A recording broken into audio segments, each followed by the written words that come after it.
আজি 17 জানুৱাৰী ৰূপকোঁৱৰ জ্যোতিপ্ৰসাদ আগৰৱালা দেৱৰ মৃত্যুতিথি। শ্ৰদ্ধাৰ শিল্পীগৰাকীক সন্মান জনোৱাৰ উদ্দেশ্যে আজি তাৰিখতে শিল্পী দিৱস পালন কৰা হয়। তেখেতৰ সৃষ্টিৰাজি এটা দিশত সামৰি থব নোৱাৰি। তেখেত আছিল একেৰাহে গীতিকাৰ, নাট্যকাৰ, কবি আৰু চলচ্চিত্ৰ নিৰ্মাতা। 1935 চনত জয়মতী নিৰ্মাণ কৰি তেখেতে অসমীয়া ছবিৰ উদ্যোগটো পোন প্ৰথমবাৰৰ বাবে গঢ়ি তুলিছিল।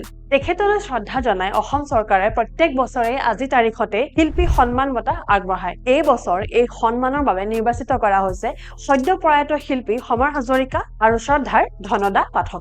শিল্পী সমৰ হাজৰিকা ডক্টৰ ভূপেন হাজৰিকা আৰু জয়ন্ত হাজৰিকা দেৱৰ কনিষ্ঠ ভাতৃ আছিল। তেখেতৰ এই সন্মান লাভ কৰিব তেখেতৰ পৰিয়ালে। আৰু শ্ৰদ্ধাৰ ধনদা পাঠক হৈছে লোকগীতৰ আজীৱন শিল্পী আৰু প্ৰয়াত লোকগীত সম্ৰাট ৰামেশ্বৰ পাঠক দেৱৰ সুযোগ্য পত্নী। আজিৰ দিনটোত আমি ৰূপকোঁৱৰ জ্যোতিপ্ৰসাদ আগৰৱালাক শ্ৰদ্ধাৰে স্মৰিছো।